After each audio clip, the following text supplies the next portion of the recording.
mixer kan zui chong tan to tuna drum si chu azoi shat ani FL Studio tutorial yang koron leta tuntum chu topic akan mongin pattern le playlist kan zira pattern hey pattern hi maska da nai mu themo hey pattern kati chu nia chuanin pattern kan ti chuanin omzia chuanin kan loop pakhatom na tur khani I loop kan ti chuanin shenga ti ati lim plain chuain thuna hian hei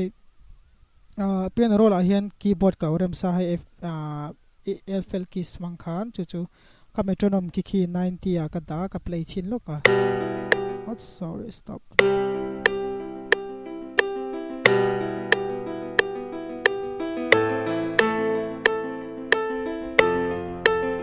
chuanin drums te bass te kan lo du ta ni chuan I pattern tangkai na chu tuna hian hei keyboard hi ten ta chen I drum hi lo rem ve don tai la hemi sequencer mang po hin lo rem don tai la ka left click ang hei ka potanga I ala phalo na sa ni I tuna keyboard pen roll ka rem chin ni chen drum si rem chin tai la ten ho ten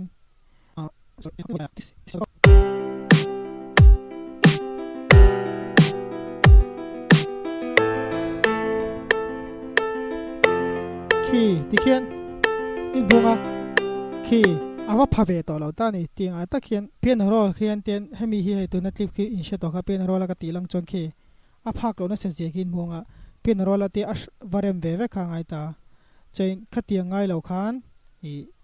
chu tak chu pattern tang kai chain ta tu na hian piano khi midi loop om sa ka man bangin a thui do le ka ma se kan mang thawanga om je chu pattern a khan toite te poni rem thei ta chu zoi ka clear lo ka clear dang kan she kan left right click ani ka chuan tikhian I khi piano ro zoin ka danga chain kick clap snare o ka khi chu ka da ver siang I chuan khi I pattern khi hi pattern 1 in ta ni chain tikhinan pattern a hi pattern hi kan bel thei dan chu khi tikhian in bonga plus khi kan click khian khi pattern 2 in ta chain hei in bonga om to lo tan in chenga om zia chu I channel rekan I nang khian I layer shan ti channel tang dei pattern tang dei kan pasiam don te chu da chuan bass guitar chau te kan rem thei a ni lo chon drums chau te khati khan I pattern 2 khi drums kan ti chinango chuan khi drums ti ka zia ka chuan in khi rong khi kan pe thei ta ni rong khi I du ber khatian rung light lampang do chuan enter ka metanga khi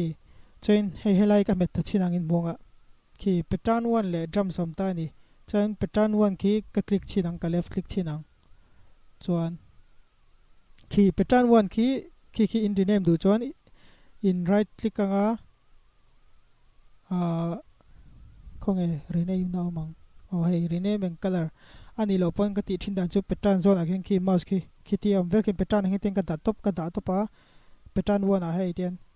pattern 1 khi te mouse ki ten ka da top pang F2 ka me chuan tikhian a rename dan ta ni F2 kha I rename na chain tuna mi khi te hina piano ka tianga chan chai piano chau hi ka rik tir ta chain color te ka pele thei adi khan piano ni chuan a pink lam pe to pang enter tikhan ki ilo ma de mo hei tlai hi tikhen khi piano le drums ka ni te ni drums ka me chuan khi drums khi om thei ta mi lo ta chuan khi piano ka me le chuan khi tikhen piano khan ta piano hi tian piano roll in da tai la drums ka khi I engma om lo ta chuan khi pattern kan ti chun me ta chuan enge tang kai na kan ti chuan na to all sam ta ni control s hei project again ka save to control s ka me ngun to ro na to all sam achan chu tekena tu na hian I ta hian drum mirem bok la te channel dang la lu to la kick ti te chain heten hemi iwa me ngai nga he lai zona te khan iwa rem kha ngai dona ta tang he la tang ri chau tur de I du khan ta tang rem te ngai te khan a voi tha ke mem ta ni pattern hemi pattern pakhat top man zo vek tum chon I ta khoi ti hian ka ti to a kina hemi video to lo ma project chu kan open chinanga join khi pattern khi plastic ka met lenga join drums kha ka siam to tuna chon bass kan tiang bass bass guitar ka ti do kher don mai guitar bass guitar chu colorful do win tiang eng ka penga chon khi ti khan pattern siam da kan sheto ma se enge kan ti thei kan shelo ta ni join piano kan click photanga choi chutak tak chon playlist kha tangka ta ni chu a shortcut key kha F5 fifth me anga khi alo eng khin be mouse ka da nei khi ni lo pon ki khin click thei ta ti khian ki playlist kan ti chun ta ni chen hei enge kan ti chun hei track kan sim tu ber chun ta ni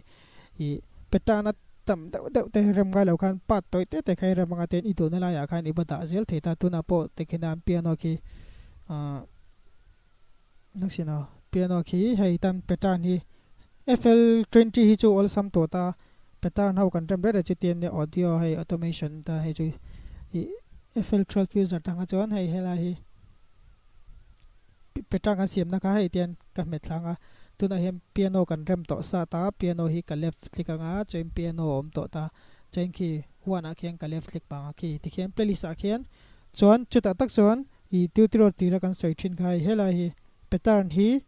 songa kan da ve thung tong chonin FL12 in mangani chon hemi play button hung che kha tia a eng rongom kha in click to panga eng lo khan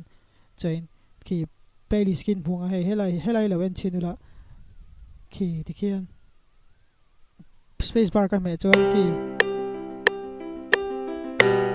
metronomic kalona kan off lok khi ti khiam chonin tla thling chau kha ka du ta ni chen abul tang rile toring ka du to ta ka ta khan varem vak ngai lo khan dei shortcut ki kan manglong hai slicing poi aman ve vek te ta si ka metanga hei 5 zone a hian ka du lo lai kha ten kan pe lok chonin p hei hemi draw to kha piano roll ne khai nang dewa playlist ma se playlist a be tung chon kan piano roll siam to sau kha kan katin kan pot tiang kan pot sein kan pot toi thei baka to nang ka kat teu khera chan chu na thol sam ta join piano hi tian ka klikanga hei piano hi tian anewo ani lo pon tlai piano hi tian ka klikanga abul che ka left click lenga chonin tiang kan pot pheilong hei atluan khan okay khila thleng ki tlon ta chonin te khena khi piano khi lo recharge to ni kan du ta tian ka click le menga khi ka zom mai anga ti khan tlai vel thling ti siang join control s join enge kan no neilo drums kan mo ta ni chang hi drums a ka ta nga join tu na hian drums hi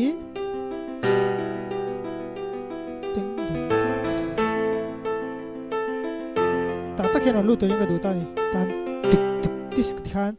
ta hian tlai ka left click a khai tlai drums kha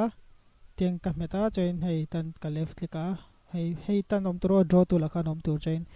hei tian drums aron ta ni join du chon tian a chi point ti thei ta ma se tia car zavel te hen nom an nom ve ta mo tikhanan hei poi drums one chau ti thei chu hei lo cheno drum zone a khen ki maskin ka dang e monga f2 community drums ki drums one kan ti dau kherang chan chu a difference kha kan share thei nan chan khi drums one khi tekhinan hemi thleng khiang kalau du thei ta ni tlai thleng hian ani lo pon toi te kan rem thei ta osina ati thei dang ka drum si chining kan rem china step sequencer mang le step sequencer mang lo khan chuan hei ka pat phei lo ka khi tiang ka danga snare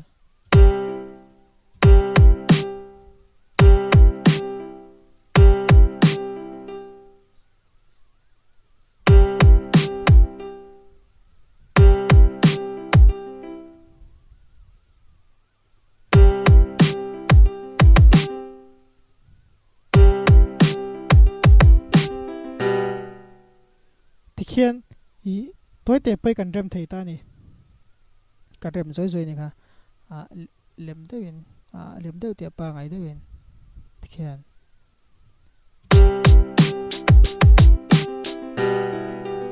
chuanin e khi thleng choi galang rem theita du chon te ne pot i pot phei nga thui deu la rem theita khi step sequence big man dani chu ka se